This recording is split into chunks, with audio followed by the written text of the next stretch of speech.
നമസ്കാരം. Ice of അജിത്തിൻ്റെ പുതിയ വീഡിയോയിലേക്ക് എല്ലാവർക്കും സ്വാഗതം. ഇന്ന് ശനിയാഴ്ച ലീവ് എടുത്ത് ഒരു യാത്ര പോവുകയാണ്. സമയം 5:30. ഇവിടെ നിന്ന് ബസ് കയറി ബൊമ്മസാന്ദ്രയിലെത്തി അവിടെ നിന്നും ആദ്യത്തെ മെട്രോ പിടിച്ച് മജസ്റ്റിക്കിലെത്താനാണ് പ്ലാൻ. ബാംഗ്ലൂരിലെ തണുത്ത പ്രഭാതങ്ങൾക്ക് ഒരു പ്രത്യേക തരം കുളിര് പകരാൻ കഴിയും. പതിയെ ഉറക്കമുണരുകയാണ് ചന്താപുര ടൗൺ. ബസ് കയറി മെട്രോ സ്റ്റേഷനിലെത്തി. പക്ഷേ ആദ്യത്തെ മെട്രോ മിസ്സായി. വീണ്ടും ചില സാങ്കേതിക കാരണങ്ങളാൽ അടുത്ത മെട്രോ 6:30 മാത്രമേ ഉള്ളൂ. വെയിറ്റ് ചെയ്തു കുറേ നേരം.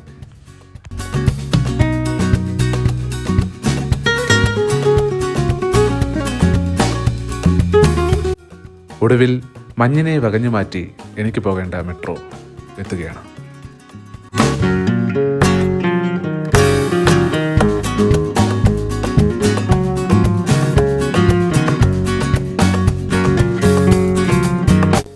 യാത്ര എങ്ങോട്ടാണ് എന്ന് പറഞ്ഞില്ലല്ലോ അല്ലേ?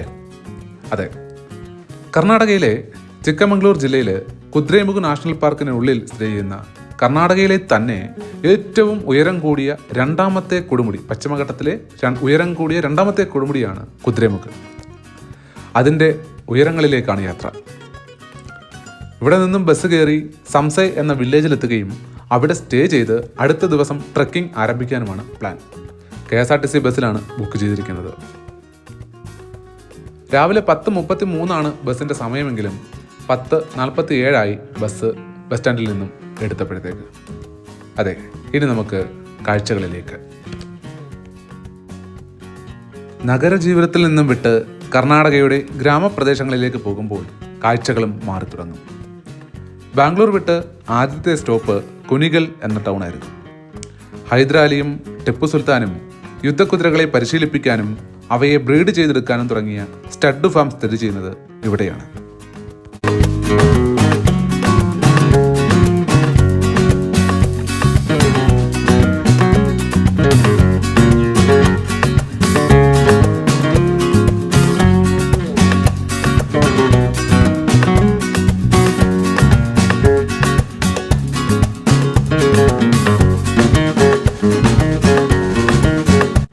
ഒരുപാട് നാളുകൾക്ക് ശേഷമാണ് അടയ്ക്ക കൃഷിയും തെങ്ങ് കൃഷിയുമൊക്കെ ഇത്ര വിസ്തൃതമായി വിപുലമായിട്ട് കണ്ണിന് മുന്നിൽ കാണുന്നത്.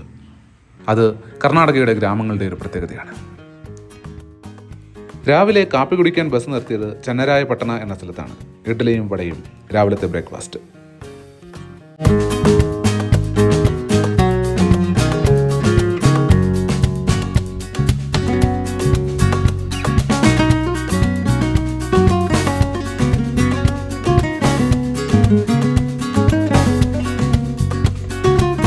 ജൈനരുടെ പ്രശസ്തമായ തീർത്ഥാടന കേന്ദ്രമായ ശ്രാവണബെലഗൊള സ്ഥിതി ചെയ്യുന്നത് ചെന്നരായപട്ടണ എന്ന ഈ താലൂക്കിലാണ്.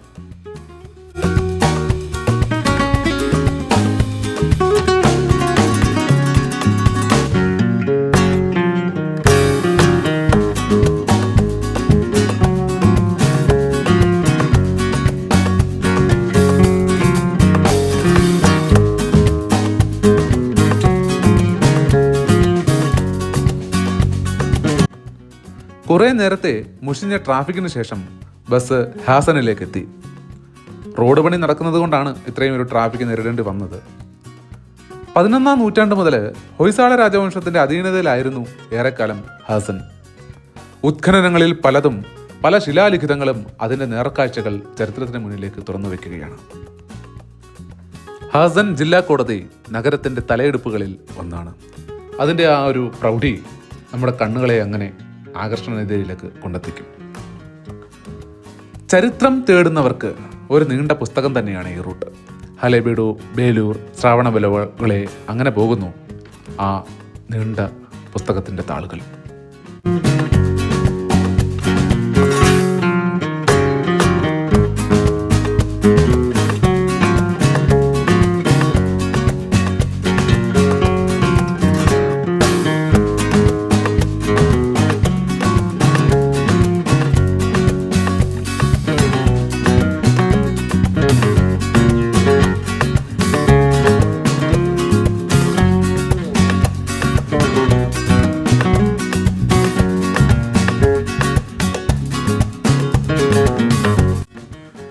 കർണാടക ഗ്രാമങ്ങളുടെ കാർഷിക ഭൂമികൾ കടന്ന് ബസ് അങ്ങനെ ബേലൂരിലെത്തി. ഹൊയ്സാല രാജവംശത്തിൻ്റെ ആദ്യ ആസ്ഥാനങ്ങളിലൊന്നായി ബേലൂരിനെ കരുതപ്പെടുന്നു. അതുമാത്രമല്ല, പ്രസിദ്ധമായ വൈഷ്ണവ ആരാധനാലയമായ ശ്രീ ചന്നകേശവ ടെമ്പിൾ അത് സ്ഥിതി ചെയ്യുന്നതും ഇവിടെ തന്നെയാണ്. ഏതാണ്ട് 12ാം നൂറ്റാണ്ടിലാണ് ഇത് നിർമ്മിക്കപ്പെട്ടതെന്ന് കരുതപ്പെടുന്നു.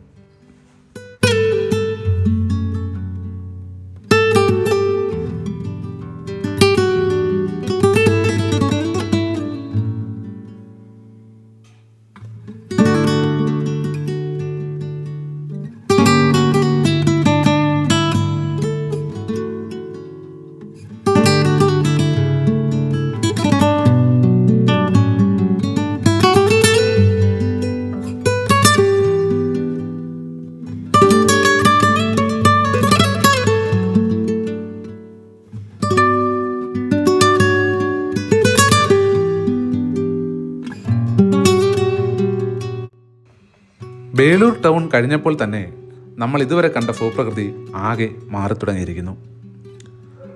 പിന്നീട് പഴയകാല കേരളത്തിലെ ചില ഗ്രാമങ്ങളിൽ എത്തപ്പെട്ട ഒരു അനുഭവമായിരുന്നു എനിക്കുണ്ടായിരുന്നത്. കുരുമുളകും കാപ്പിയും അടയ്ക്കയും ഒക്കെ ഇവിടെ സർവ്വസാധാരണമായ കൃഷിയാണ്. നമ്മുടെ പഴയകാല കേരളത്തിൻ്റെ ആ ഒരു വഴിത്താരകളിലൂടെ പോകുന്ന അതേ പ്രതീതി.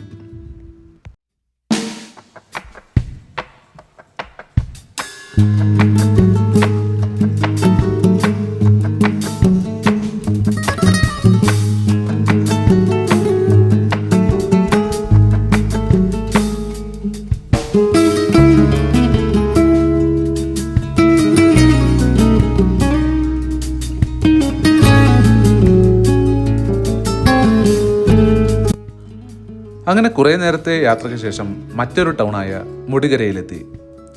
കുരുമുളകിനും കോഫി പ്ലാന്റേഷനും പേരുകേട്ട സ്ഥലമാണ് ചിക്കമംഗ്ലൂർ ജില്ലയിലെ മുടികര.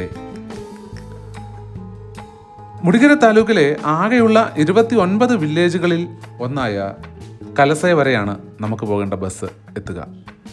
അവിടെ നിന്നും മറ്റൊരു ബസ്സിൽ നമ്മുടെ ലക്ഷ്യസ്ഥാനമായ സംസെ എന്ന വില്ലേജിൽ എത്തിപ്പെടണം.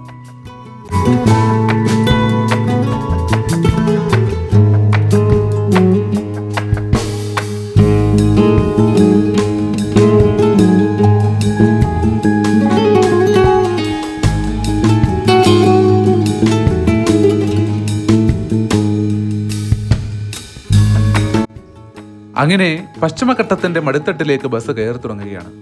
കാഴ്ചകളും പ്രകൃതിയും കാലാവസ്ഥയും തന്നെ മാറി തുടങ്ങിയിരിക്കുന്നു. ബാംഗ്ലൂരിൽ നിന്ന് കൃഷ്ണകുമാർ എന്ന സുഹൃത്തുമുണ്ട് എനിക്കൊപ്പം ഇതേ ബസ്സിൽ. കൽസയിലെത്തി ഭക്ഷണം കഴിച്ചിട്ട് സംസയിലേക്ക് ബസ് കയറണം. അവിടെ നമ്മുടെ ഗ്രൂപ്പിലുള്ള ഒരാൾ തന്ന ഒരു കോണ്ടാക്റ്റ് ആയിരുന്നു ഒരു റഫീഖിൻ്റേത്. കണ്ടുപരിചയമില്ലാത്ത അദ്ദേഹം ഏർപ്പാടാക്കി തന്ന ഭൂവണ്ണയുടെ ഹോം സ്റ്റേയിലേക്കാണ് യാത്ര. ഇന്ന് രാത്രി അവിടെ നിന്ന് ഭക്ഷണം കഴിച്ച് അവിടെ തങ്ങണം നമ്മുടെ നാളത്തെ ലക്ഷ്യസ്ഥാനത്തേക്കുള്ള യാത്രയുടെ വിശ്രമത്തിനായി.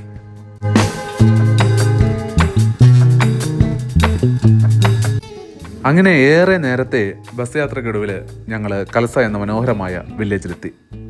ദോശയും കോഫിയും കഴിച്ച് അവിടെ നിന്നിറങ്ങി അടുത്ത ബസ് കയറി സംസെ എന്ന വില്ലേജിലേക്ക്. അവിടെ ഭൂവണ്ണ എന്ന ഹോം സ്റ്റേയുടെ ഓണർ ഞങ്ങളെ പിക്ക് ചെയ്യാൻ വരുന്നതും കാത്ത് അങ്ങനെ കുറേ നേരം. ഇനി മനോഹരമായ കുതിരമുഖിൻ്റെ കാഴ്ചകളുമായി അടുത്ത വീഡിയോയിൽ കാണുന്നതുവരെ നന്ദി. ഒന്ന് സബ്സ്ക്രൈബ് ചെയ്താൽ സന്തോഷം.